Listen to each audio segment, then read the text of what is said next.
आज हम भारत के एक ऐसे कानूनी मामले की तह तक जाएंगे जो दुनिया भर की मल्टीनेशनल कंपनियों के लिए अरबों डॉलर का सिरदर्द बन चुका है। जी हां, ये कहानी है भारत के एम्प्लॉई प्रोविडेंट फंड यानी ईपीएफ से जुड़ी एक बड़ी लड़ाई की। यही वो एक सवाल है जिसके इर्द गिर्द ये पूरी कहानी घूमती है। सोचिए, क्या सिर्फ एक नियम की वजह से कंपनियों पर अरबों डॉलर का बोझ आ सकता है? दांव पर बहुत कुछ लगा है। तो चलिए इस मामले को जरा गहराई से समझते हैं। सबसे पहले यह जानना जरूरी है कि आखिर यह विवादित नियम है क्या जिसने इतने बड़े कानूनी संघर्ष को जन्म दे दिया है। देखिए, कहानी शुरू होती है साल 1952 से। तब एक कानून बना था ईपीएफ एक्ट, जिसका मकसद था भारत के कम तनख्वाह वाले कर्मचारियों को सोशल सिक्योरिटी देना। सब ठीक चल रहा था, लेकिन फिर दशकों बाद 2008 और 2010 में सरकार ने कुछ नोटिफिकेशंस के जरिए विदेशी कर्मचारियों के लिए एक बिल्कुल नई कैटेगरी बना दी और यहीं से पूरा खेल बदल गया। इस पूरे झगड़े की जड़ को समझने का सबसे अच्छा तरीका है एक भारतीय और एक विदेशी कर्मचारी के साथ होने वाले बर्ताव में जमीन आसमान के फर्क को देखना। असली पेच यहीं पर है। ये जो 15,000 रुपए की रकम है, यही वो फॉल्ट लाइन है। सिस्टम ये कहता है कि अगर कोई भारतीय कर्मचारी महीने में 15,000 रुपए से ज्यादा कमाता है तो उसके लिए ईपीएफ में योगदान देना अनिवार्य नहीं है। लेकिन एक विदेशी कर्मचारी, जिसे इंटरनेशनल वर्कर कहा जाता है, चाहे लाखों कमाए, उसे अपनी पूरी सैलरी पर ईपीएफ का योगदान देना ही होगा। कोई ऊपरी सीमा नहीं, कोई छूट नहीं। और यही भेदभाव इस पूरे विवाद के केंद्र में है। और ये जो 15,000 रुपए की लिमिट है ना, जो आज के हिसाब से करीब 180 डॉलर बनती है, ये साफ साफ दिखाती है कि 1952 का कानून असल में सिर्फ कम आय वाले मजदूरों की सुरक्षा के लिए बनाया गया था। और अब आते हैं कहानी के सबसे दिलचस्प मोड़ पर। भारत की दो बड़ी हाईकोर्ट्स इस एक ही नियम पर आमने सामने आ गई हैं और उनके फैसलों ने कंपनियों को एक बहुत बड़ी उलझन में डाल दिया है। यहां एक अजीबोगरीब कानूनी स्थिति पैदा हो गई है। अप्रैल 2024 में कर्नाटक हाईकोर्ट कहती है कि यह नियम गैर कानूनी और असंवैधानिक है, इसे रद्द किया जाए। फिर कुछ ही महीने बाद दिल्ली हाईकोर्ट कहती है कि नहीं, यह नियम बिल्कुल संवैधानिक और वैध है।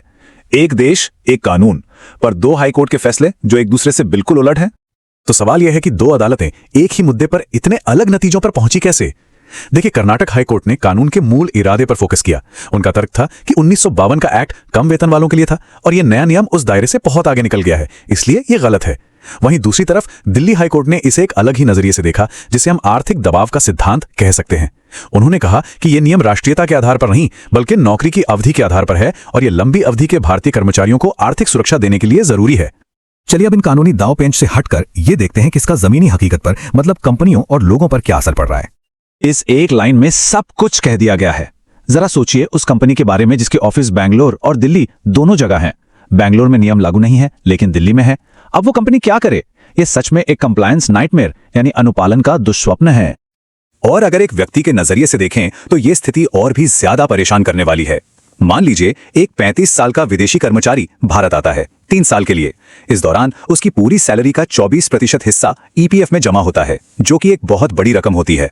अब 3 साल बाद जब वो वापस अपने देश जाता है तो उसे पता चलता है कि उसकी मेहनत की कमाई भारत में ही फंस गई है और वो ये पैसा 58 साल का होने से पहले निकाल ही नहीं सकता। मतलब उसे अपने ही पैसे के लिए 23 साल इंतजार करना पड़ेगा। तो फिर सवाल यह है कि सरकार ऐसा कर क्यों रही है? इसके पीछे एक बड़ी सोची समझी रणनीति है। यह नियम असल में एक स्टिक यानी छड़ी की तरह काम करता है।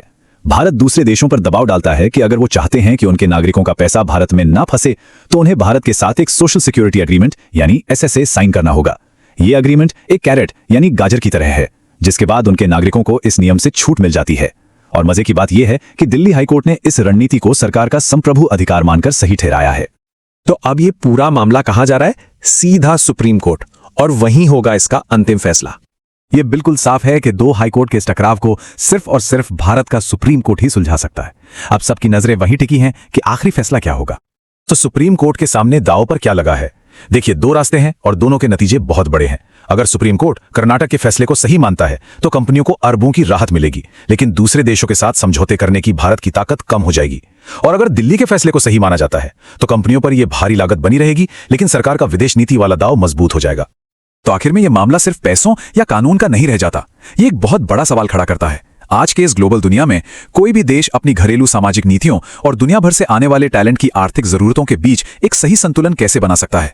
यह एक ऐसा सवाल है जिसका जवाब भारत के भविष्य की दिशा तय करेगा।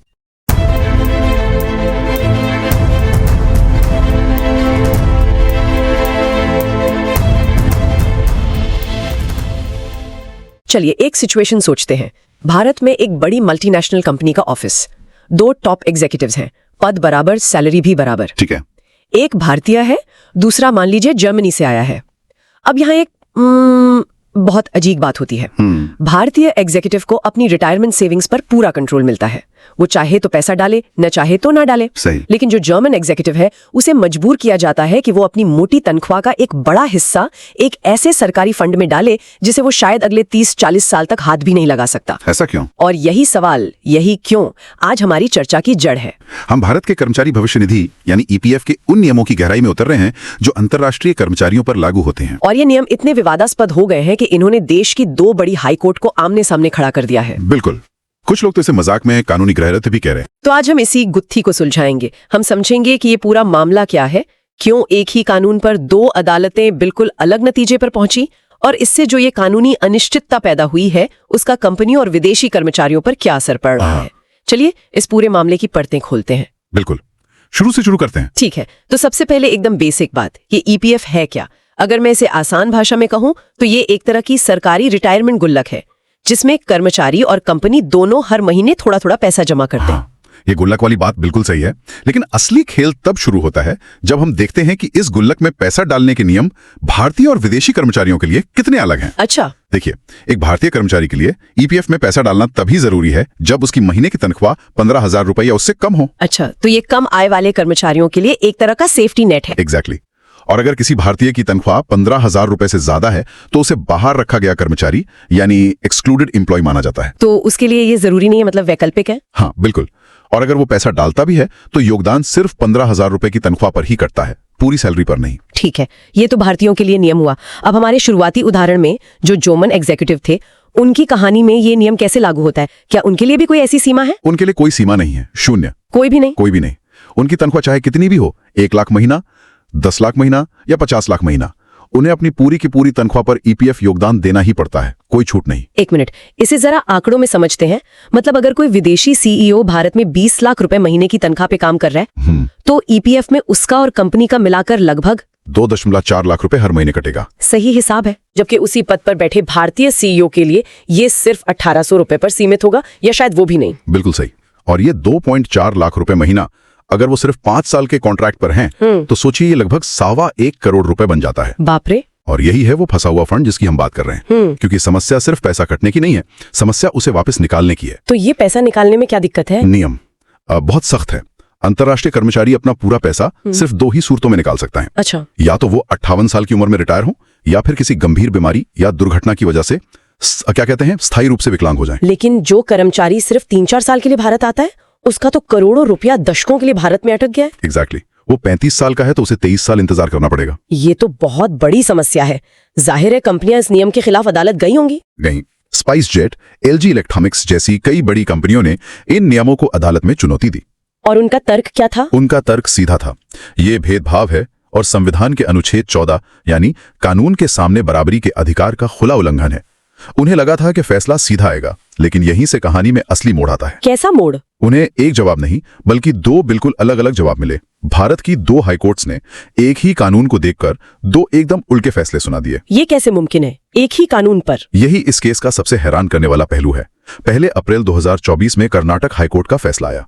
स्टोन हिल एजुकेशन फाउंडेशन नाम के एक केस में कोर्ट ने इन नियमों को असंवैधानिक और मनमाना कहकर एक झटके में रद्द कर दिया। वाह, तो कंपनियों के लिए ये एक बहुत बड़ी जीत थी। बहुत बड़ी। कोर्ट ने किस आधार पर इन्हें रद्द किया? उनका मुख्य तर्क क्या था? कोर्ट ने एक बहुत ही बुनियादी लेकिन दमदार सिद्धांत का इस्तेमाल किया, जिसे हम मूल कानून के इरादे का सिद्धांत कह सकते हैं। मूल कानून का इरादा? हाँ। कोर्ट ने कहा, जरा रुकिए और सोचिए, ये ईपीएफ कानून बना कब था? 1952 में।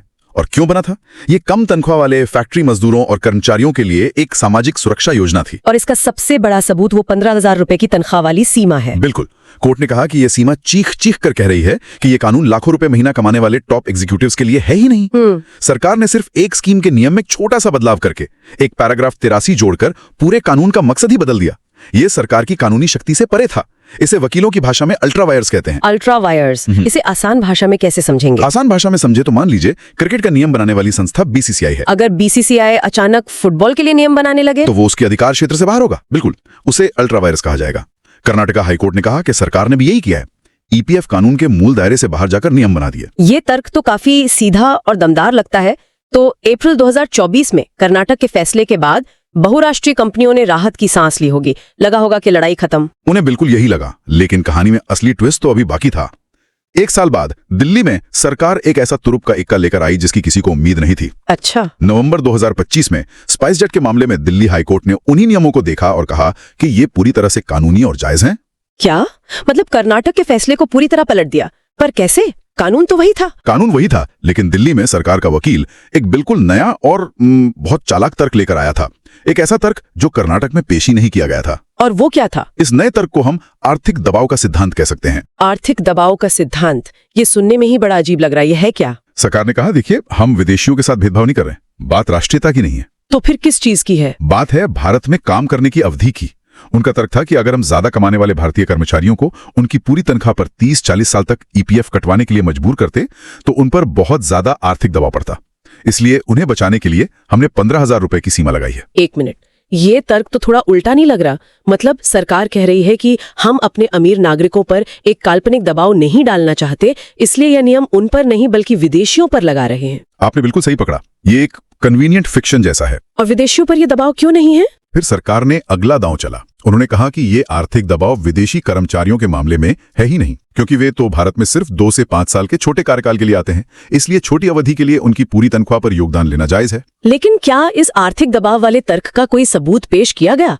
क्या सरकार ने कोई डेटा दिखाया कि अगर भारतीय सीईओ अपनी पूरी तनख्वाह पर ईपीएफ देते तो उन पर सच में कोई कठोर दबाव पड़ता, या ये सिर्फ एक हवाई दलील थी? नहीं, कोई डेटा पेश नहीं किया गया।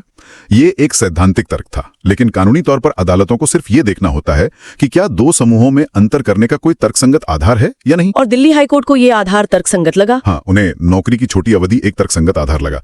कोर्ट ने यह भी साफ साफ कहा कि कर्नाटक हाईकोर्ट ने यह तर्क सुना ही नहीं था, इसलिए उनका फैसला अलग था। ठीक है, तो योगदान के नियम पर तो दिल्ली कोर्ट ने सरकार का पक्ष ले लिया, लेकिन उस बेचारी विदेशी कर्मचारी का क्या, जिसका 1.5 करोड़ रुपया 58 साल की उम्र तक भारत में फंस गया है? क्या दिल्ली कोर्ट ने फंसे हुए फंड वाली समस्या के बारे में कुछ नहीं सोचा? उन्होंने सोचा, लेकिन उनका नजरिया बिल्कुल अलग था। उन्होंने इस मुद्दे को कर्मचारी के नजरिए से नहीं बल्कि सरकार और देश के नजरिए से देखा। मतलब? उन्होंने एक और भारी भरकम सिद्धांत का इस्तेमाल किया, संप्रभु विशेषाधिकार, सॉवरेन प्रेरोगेटिव। इसका मतलब है एक देश होने के नाते अपने हितों की रक्षा करने का सरकार का विशेष अधिकार। तो इसका कर्मचारियों के पैसे से क्या लेना देना? कोर्ट ने पैसे निकालने के इन सख्त नियमों को भारत की विदेश नीति से जोड़ दिया। उन्होंने कहा कि ये नियम असल में दूसरे देशों पर दबाव बनाने का एक जरिया है, ताकि वो भारत के साथ सामाजिक सुरक्षा समझौते यानी एसएसएस पर हस्ताक्षर करें। तो कर्मचारियों की रिटायरमेंट की बचत अब विदेश नीति का एक हथियार बन गई है, एक बार्गेनिंग चिप। आपके सवाल में ही जवाब छिपा है। दिल्ली हाईकोर्ट के फैसले ने अनजाने में सरकार की एक स्टिक एंड कैरेट यानी सजा और इनाम की रणनीति को न्यायिक मंजूरी दे दी है। ये अपने आप में एक दिलचस्प बात है। हाँ, कि कैसे एक रिटायरमेंट स्कीम जो कर्मचारियों की भलाई के लिए बनी थी, अब अंतर्राष्ट्रीय कूटनीति का एक मोहरा बन गई है। ये स्टिक एंड कैरेट वाली रणनीति यहाँ कैसे काम कर रही है? देखिए, स्टिक सजा, ये सख्त नियम यानी पूरी तनख्वाह पर योगदान और 58 साल तक फंसा हुआ फंड उन देशों के कर्मचारियों पर एक सजा की तरह है जिनका भारत के साथ कोई समझौता नहीं है, जैसे अमेरिका या ब्रिटेन। अच्छा। जब इन देशों की कंपनियां भारत में काम करती हैं तो उन पर यह भारी वित्तीय बोझ पड़ता है। ये एक तरह का दबाव है। और कैरेट इनाम? इनाम उन देशों के लिए है जो भारत के साथ एसएसए पर दस्तखत कर देते हैं, जैसे जर्मनी, फ्रांस या जापान। जैसे ही कोई देश ये समझौता करता है, उनके नागरिकों को इन सख्त नियमों से छूट मिल जाती है। तो उनका पैसा नहीं फंसता? नहीं, वो अपना कॉन्ट्रैक्ट खत्म होने पर पैसा वापस ले जा सकते हैं। तो दिल्ली हाईकोर्ट ने कहा कि अगर हम पैसे निकालने के नियम आसान कर देंगे तो दूसरे देशों के पास भारत के साथ समझौता करने की कोई वजह ही नहीं बचेगी। इससे भारत की विदेश नीति को नुकसान होगा। वाह, तो अब स्थिति ये है कि एक ही कानून है जो बेंगलुरु में गैर कानूनी है और दिल्ली में पूरी तरह कानूनी। ये तो कंपनियों के लिए एक न्यायिक लॉटरी जैसा हो गया है। बिल्कुल, कि उनका फैसला इस बात पर निर्भर करेगा कि उनका केस किस शहर की अदालत में चल रहा है। और अभी कौन सा फैसला ज्यादा मान्य है? व्यवहारिक रूप से देखें तो अभी दिल्ली हाईकोर्ट का फैसला ही ज्यादा भारी पड़ रहा है, क्योंकि ये हालिया है और ये 2 जजों की डिवीजन बेंच का फैसला है, जबकि कर्नाटक का फैसला एक सिंगल जज का था। और इसका नतीजा क्या हो रहा है? इसका नतीजा यह हुआ है कि टैक्स विभाग ने मल्टीनेशनल कंपनियों को नोटिस भेजना शुरू कर दिया है और उन पर पिछले सालों के करोड़ों रुपए के बकाये का भुगतान करने का दबाव बनाया जा रहा है। तो अब हम इस कानूनी दोराहे पर खड़े हैं। इसका अंतिम समाधान क्या है? अब आगे क्या होगा? अब इस कानूनी गृह युद्ध का अंत सिर्फ एक ही जगह हो सकता है, भारत के सुप्रीम कोर्ट में। मामला वहां पहुंचना तय है। तो अब गेंद सुप्रीम कोर्ट के पाले में है। मुझे लगता है कि उनके जजों को 2 बिल्कुल अलग दुनियाओं में से एक को चुनना होगा। सही कह रही हैं आप। एक तरफ कर्नाटक का सीधा साधा तर्क है, दूसरी तरफ दिल्ली का घुमावदार नीति आधारित तर्क। ये एक बहुत बड़ा वैचारिक टकराव है। हाँ, सुप्रीम कोर्ट के सामने अब 2 बिल्कुल अलग रास्ते हैं, 2 अलग सोच हैं। क्या वो कर्नाटक हाईकोर्ट के मूल कानून के इरादे वाले विचार को अपनाएंगे, जो कहता है कि संसद का इरादा सर्वोपरि है? और सरकार नियम बनाकर कानून का मूल चरित्र नहीं बदल सकती। बिल्कुल। या फिर वो दिल्ली हाईकोर्ट के आर्थिक दबाव और संप्रभु विशेष अधिकार वाले नए सिद्धांतों को सही मानेंगे, जो सरकार को अपनी नीतियों और विदेश नीति के लक्ष्यों को साधने के लिए ज्यादा छूट देते हैं। तो इस चर्चा को एक अंतिम विचार के साथ खत्म करते हैं। सुप्रीम कोर्ट का जो भी फैसला आएगा वो सिर्फ विदेशी कर्मचारियों के ईपीएफ के बारे में नहीं होगा। नहीं, इसका असर बहुत बड़ा होगा। यह फैसला इस बात पर एक बड़ी टिप्पणी होगी कि भारत में कानून कैसे बनाया और लागू किया जाता है। यह शक्ति संतुलन का सवाल है। और श्रोताओं के लिए सोचने वाली बात यह है, जब एक सामाजिक सुरक्षा कानून विदेश नीति का हथियार भी बन जाए, तो एक अदालत को किस सिद्धांत को प्राथमिकता देनी चाहिए? कानून के उस मूल इरादे को जो सालों पहले संसद ने तय किया था, या फिर सरकार के उन मौजूदा लक्ष्यों को जो आज की जरूरतों के हिसाब से तय किए गए हैं?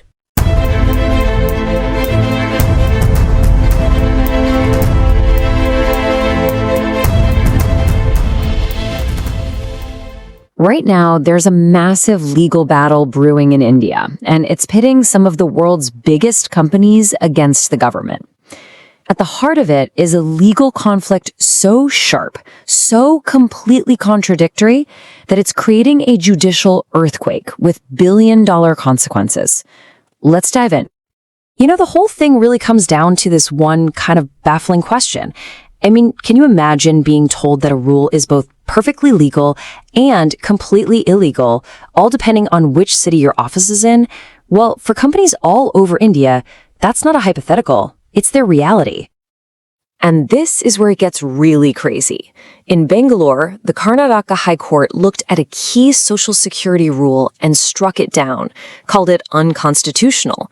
But then, up in the capital, the Delhi High Court looked at the exact same rule and said, nope, this is perfectly fine. You've got two major courts with two completely opposite verdicts on the very same law. So what is this big fight all about? Well, it revolves around a single number, a salary limit that has basically created a giant fault line right down the middle of India's social security system. Here's how it works. You've got two totally separate systems running side by side. So for a local Indian employee, their mandatory retirement contributions are capped based on a pretty low salary. If you earn more than that, you're out. But for a foreign expat, what they call an international worker, that cap just disappears. They have to pay in based on their entire salary. No limit at all. Let's just focus on this number for a second. 15,000 rupees a month. Now, to put that in perspective, that's roughly $180. The original law was clearly designed to be a safety net for lower wage workers. I mean, a ceiling this low tells you it was never meant for high-flying executives. And here's the group at the very center of this storm. The law calls them an international worker, or IW for short. This isn't just any foreigner. It's specifically someone from a country that does not have a social security agreement with India. And for this group, the rulebook gets a total rewrite. So what does this actually cost them? A whopping 24%. That's 12% from their own paycheck, plus another 12% matched by their employer. And remember, that's 24% of their entire uncapped salary. For a senior exec, we're talking about a huge amount of money every single month. Okay, so the first major challenge to this whole setup went to the Karnataka High Court. And let me tell you, the verdict was a knockout blow against the government and a huge win for companies and their expat employees. Let's look at how the court got there. The court did not mince words. Back in April 2024, the judge basically said the rule was wholly arbitrary and unconstitutional. And the main reason? It violated Article 14 of India's constitution, the fundamental right to equality. It's a really big deal. The court's whole argument was based on this idea we can call the Parent Act intent doctrine. Essentially, they said, look, the original law from 1952 was for one thing, protecting vulnerable low-wage workers. The government couldn't just come along later and stretch that law to cover high-paid foreign execs. That was never the plan. So when you boil it down, the Karnataka court found that the rule was just unfair on multiple levels. It discriminated between Indian workers and international ones. It even created another unfair split, treating expats differently depending on what country they came from. In the end, the court's conclusion was simple. There was just no good reason for any of it. But that huge victory in Karnataka, well, it wasn't the end of the story. Not even close. The government took the fight to the Delhi High Court. And this time, they showed up with a brand new, pretty clever economic argument. And the Delhi court's response was a direct shot back at Karnataka. They literally said they were unable to agree.